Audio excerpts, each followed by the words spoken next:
ఉషోదయం ప్రేమించు కాపరి ఉషా కిరణాలు ఉదయకాలపు వాక్య ధ్యానంనకు మిమ్మల్ని ఆహ్వానిస్తున్నాం. ప్రార్థనతో ఈ ఉదయకాలము దేవుని యొక్క వాక్యంలోకి వెళ్దాం. ప్రార్థన. మమ్మల్ని మిక్కిలిగా ప్రేమిస్తున్న పరలోకపు తండ్రి, ఉదయకాల సమయానికై వందనములు స్తోత్రములు చెల్లించుకుంటున్నాం.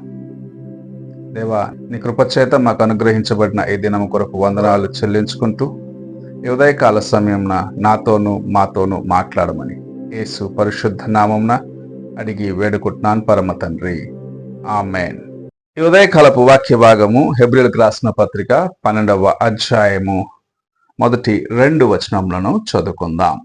ఇంత గొప్ప సాక్షి సమూహము మేఘము వలె మనలను ఆవరించి ఉన్నందున మనము కూడా ప్రతి భారమును సులువుగా చిక్కులు పెట్టు పాపమును విడిచిపెట్టి విశ్వాసమునకు కర్తయు దానిని కొనసాగించువాడునైన యేసు వైపు చూచుచు మన ఎదుట ఉంచబడిన పందెములో ఓపికతో పరిగెత్తుదము. ఆయన తన ఎదుట ఉంచబడిన ఆనందము కొరకై అవమానమును నిర్లక్ష్యపెట్టి సిలువను సహించి దేవుని సింహాసనము యొక్క కుడి పార్శ్వమున ఆసీనుడై ఉన్నాడు. మనము చదివిన వాక్య భాగంలో అపోస్తలుడైన పౌలు మనకు ఒక హెచ్చరికను, లేకపోతే మనము జాగ్రత్తగా ఉండేదానికి ఒక కార్యమును చెప్పటం చూడగలము. అదేమిటంటే, మనకు ముందు విశ్వాసమును కొనసాగిస్తూ పోరాటమును ముగించి దేవుని సన్నిధికి చేరుకున్న విశ్వాసులు మన ముందు ఉన్నారు. వారిని చూస్తూ మనము ముందుకు వెళ్ళాలి అన్న కార్యమును జ్ఞాపకం చేస్తూ చెప్పిన మాటను చూడగలం. అపోస్తలుడైన పౌలు మనకు చాలా తేటగా చెప్పుచు సులువుగా చిక్కులు పెట్టే పాపములను విడిచిపెట్టి జాగ్రత్తగా దేవుని వైపు చూడాలి అన్న కార్యంను జ్ఞాపకం చేస్తూ ఉన్నాడు. మనకు ముందు ఒక గొప్ప సాక్షి సమూహము, అనగా మనకు ముందుగా నడిచిన దేవుని బిడ్డలైన వారిని ఆయన మన ముందు ఉంచుతూ ఉన్నాడు. వారు మన ముందు ఉండి మనము చేసిన కార్యములను చూస్తున్నారు. వారు మనకు ముందుగా ఒక మేఘ స్తంభములాగా, మేఘము వలె వారు మనల్ని ఆవరించి ఉన్నారు. దేవుని యొక్క బిడ్డలైన వారు, లేకపోతే మనకు ముందు నడిచిన విశ్వాస వీరులైన వారు అనేకులు ఉన్నారు పరిశుద్ధ గ్రంథంలో. వారు సాక్షి సమూహముగా మేఘము వలె మనకు ముందుగా ఉన్నారు అన్న కార్యమును ఇక్కడ అపోస్తలుడైన పౌలు జ్ఞాపకం చేస్తారు. కనుక మనము, నీవు నేను వ్యక్తిగతముగా జాగ్రత్తగా జీవించవలసిన వారిగా ఉన్నాం. సులువుగా చిక్కులు పెట్టే ప్రతి పాపము, ప్రతి దోషమును విడిచిపెట్టి, అనగా వాటికి దూరముగా ఉంటూ దేవుని వైపు చూస్తూ ముందుకు నడవాలి అని ఆశిస్తూ మనకి కార్యమును నేర్పిస్తూ ఉన్నాడు. అనేకులు ఎవరు చూస్తున్నారు, ఎవరు నన్ను గురించి సాక్ష్యము చెప్పుతారు అని అనుకుంటూ అనేక సార్లు వారు పొరపాట్లు చేసి దేవుని యొక్క కృపకు దూరం అయిపోతున్నారు. అయితే ప్రభు ప్రతి క్షణము నీవు జాగ్రత్తగా మెలకువగా ఉండాలి అని ఈ మాట నీ ముందు ఉంచి ఉన్నారు. నీకు ముందు ఒక సాక్షి సమూహం నడిచి వెళ్ళి ఉన్నది దేవుని సన్నిధికి. వారిని వెంబడిస్తూ నువ్వు వస్తున్నావు గనుక నీ జీవితమును పరిశుద్ధముగా కాపాడుకో. దేవునిలో యథార్థముగా నిలిచి ఉండు. నీ హృదయమును కాపాడుకో. సులువుగా చిక్కులు పెట్టి, అది ఎలాంటి పొరపాటైనను సరే, కొంతమంది యొక్క మాటల్లో వారు అనుకోని సమయంలో కాని మాట పలికేవారిగా ఉంటారు. కోపములో కాని మాట పలికేవారిగా అనేకులు ఉంటారు. ఒక సమస్య వస్తే ఆ సమస్యలో తమ్ము తాము మరిచిన వారిగా వారు తమ యొక్క హద్దులను మీరిన కార్యములు చేస్తూ ఉంటారు. అందుకే ప్రభు మన ముందు ఈ హెచ్చరికను ఉంచడం చూడగలం. దేవుని యొక్క వాక్యము మన ముందు ఉన్నది. దేవుని యొక్క బిడ్డలు మన ముందు నడిచి వెళ్ళి ఉన్నారు.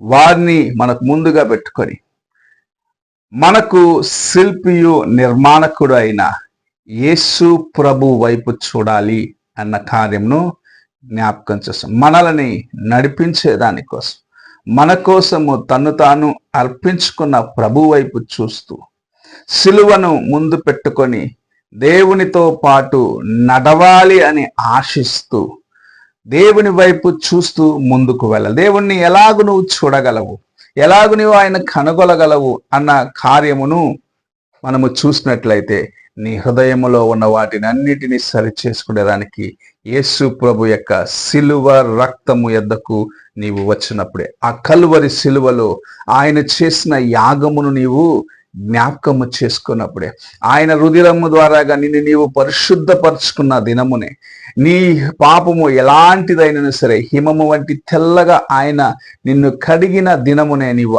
ఆయన వైపు చూడగలవు అన్న కార్యమును దేవుని యొక్క వాక్యం మనకు నేర్పిస్తూ ఉన్నది.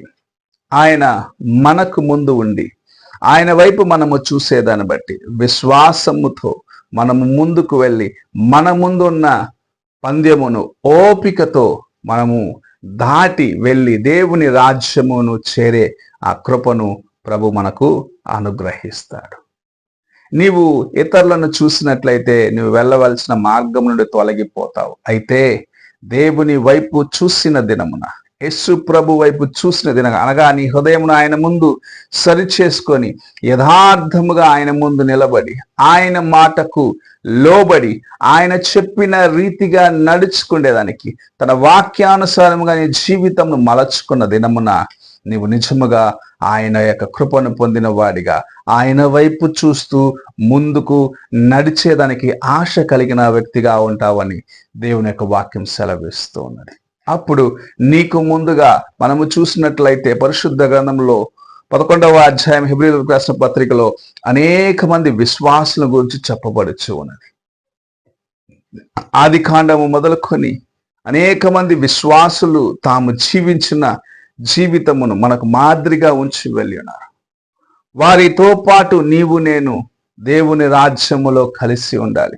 మన యొక్క హృదయమును పరిశుద్ధముగా కాపాడుకొని వారితో పాటు కలిసి ఉండేదానికి ప్రభు కృపను నీవు వేడుకుంటూ ఆయన వైపు చూస్తూ ముందుకు వెళ్ళాలి అని ప్రభు ఆశిస్తూ నీతో ఈ దినమున మాట్లాడుచూ ఉన్నాడు. నీవు ఆయన వైపు చూస్తున్నావా? ఆయనను చూసినట్లయితే నీవు ధన్యుడవు. ఆయన యొక్క మాటలను నీ హృదయములో నీవు జాగ్రత్త పరుచుకున్నట్లయితే నీవు ధన్యుడవు. లేని ఎడల ఈ ఉదయకాల సమయన ప్రభు నీకు ఒక తరుణం ఇస్తూ ఉన్నాడు. నీకు ముందుగా ఉన్న సాక్షి సమూహమును చూస్తూ దేవుని ఎదుట నీ హృదయమును సరి చేసుకొని ఆయనతో పాటు నడిచేదానికి ప్రయత్నించుము. ప్రభువు తన కృపను నీకు అనుగ్రహించి నీ జీవితమును ఆశీర్వదించును. ప్రార్థన చేసుకుందాం. పరిశుద్ధుడు అయిన యేసయ్య, ఈ ప్రాతకాలమున మీరు మాకు అనుగ్రహించిన నీ వాక్యంను బట్టి స్తోత్రములు చెల్లించుకుంటున్నాం. దేవా, మాకు ముందు ఉన్న అనేక మంది విశ్వాసులు పరిశుద్ధ గ్రంథంలో పరిశుద్ధ లేఖనాల్లో మేము చూస్తున్న ప్రతి పరిశుద్ధుని నాయన ముందు మేము ఒక దినము నిలబడనై ఉన్నామని, వారితో పాటు కలిసి నీ యొక్క రాజ్యంలో మేము ఉండబోతున్నామని గ్రహించుకొని నీ వైపు చూస్తూ ముందుకు నడిచేదానికి, మా ముందున్న పందెమును ఓపికతో పరిగెత్తేదానికి, జయించేదానికి నీ కృపను నాయన అనుగ్రహించమని వేడుకుంటూ నాలో మాలో సులువుగా చిక్కులు పెట్టే ప్రతి పాపము నుండి విడిపించబడిన ఆ కృపను నీ యొక్క వాక్యము చేత మేము నిర్ధారణ చేసుకునేదానికి దేవా, ఇంకను నీలో ఎదగని వారికి ఆ కృపను నీవు అనుగ్రహిస్తున్నావని విశ్వసిస్తూ నీ వైపు చూసి ముందుకు వెళ్ళేదానికి సహాయము చేయమని యేసు పరిశుద్ధ నామమున అడిగి వేడుకుంటున్నాను పరమ తండ్రి. ఆమేన్. తండ్రి అయిన దేవుని ప్రేమ, కుమారుడైన క్రీస్తు కృప, ఆదరణకర్తైన పరిశుద్ధాత్మక సహవాసము ఎప్పుడు ఎల్లప్పుడూ తోడయుండి సదాకాలము నడిపించునుగాక. ఆమేన్.